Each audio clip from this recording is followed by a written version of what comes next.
Now this week, the London Stock Exchange was revealed as a target in a bomb plot by men inspired by Al-Qaeda.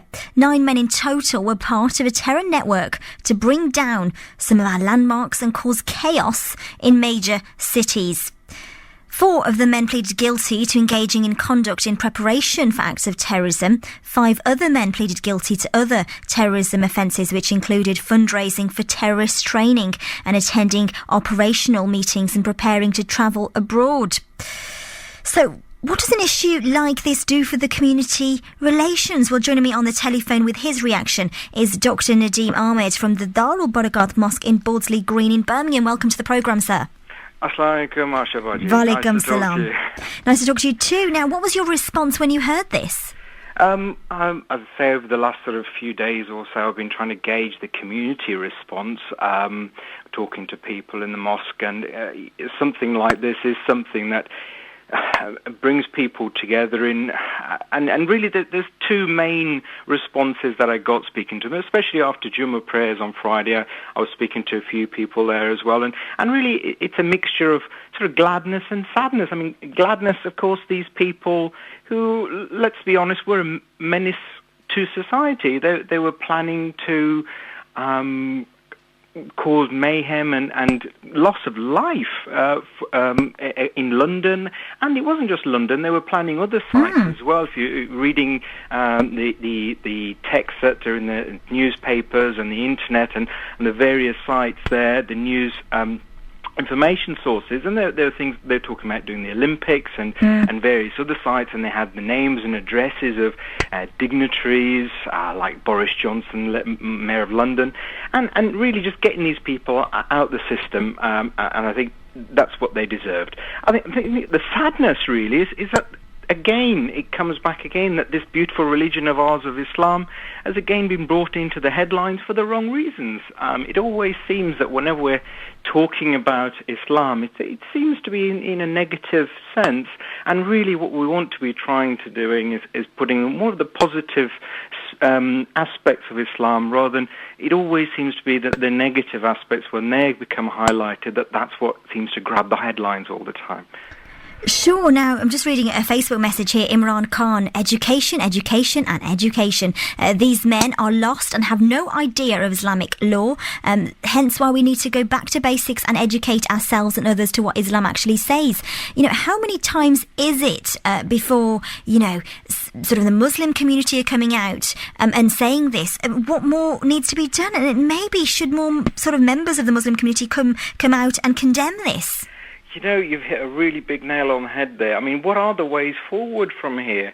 I mean, certainly at the mosques and at the mosque that I belong to, we try and teach our youngsters the true meaning of Islam, peace and love. I mean, the motto of our communities is love for all and hatred for none. We must and are talking to the youth, challenging these extremist views before they then become entrenched. It's a matter of catching them early enough. I totally agree. Why aren't we seeing a lot of our community leaders coming forward and condemning this? It's a bit like an elephant in the room. Everyone knows about it. Everyone knows it's there, but it's like everyone's got their heads in the sand. They don't want to talk about it, and really it's sad. We should be able to teach our next generation that we have to strike a balance, that we have to be able to, have a balance between religion, work and family. If you're always concentrating on one aspect, I mean, this is where, it's like, it's true of everything. Excess of anything is bad for you. It's always about striking a balance between everybody, and education. Absolutely agree with that. The more we can talk, more we can challenge the extremist views. And again, with this group that was here, thankfully, it wasn't a homegrown extremist that was radicalizing these. These are people who are getting their information from the internet and from abroad. What would really worry me if we had a homegrown extremists preaching amongst us. I think there are bad elements, and there are going to be good and bad in any community. But until we actually start talking to them and educating them into the real true face of peace and love of Islam, we're not going to win. The more we can talk to them, the better. Sure, and now another very interesting point you raised there is that almost looking at yourself, looking at a reflection of the community, and maybe the Muslim community don't do it enough. And I always constantly hear a lot of times after news stories such as this, they were the black sheep.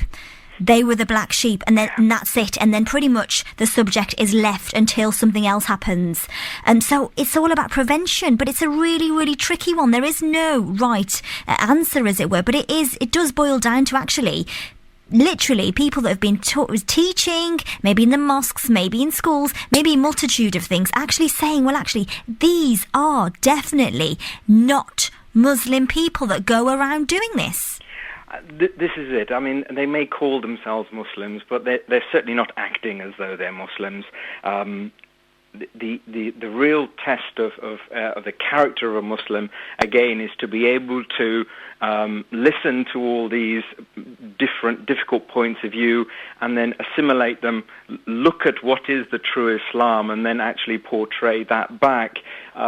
People talk about jihad. This is how a lot of the extremist views come. This is a jihad. These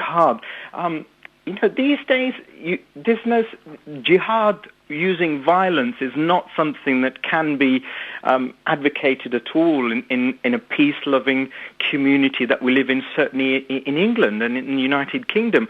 What I think we should be doing is something called jihad of the pen, picking up the pen, writing, putting out press releases, talking to people, getting into the media and trying to put forward the positive aspects of Islam and trying to fight against all these negative aspects and trying to bring perhaps more of the positive aspects of Islam into the headlines more and more, and trying to perhaps reflect more of the true faith that there is out there. I think the silent majority, as we always say, do seem to be staying silent too long. It's partly a cultural thing. I don't think we're used to dealing with this, certainly in this very media savvy. Everyone's got Facebooks and everyone's got Twitter, and being able to control all of that. Certainly the older generation just aren't used to it, and the youngsters are coming up, they're using all this media, getting all the information, but then unfortunately they're going off the path.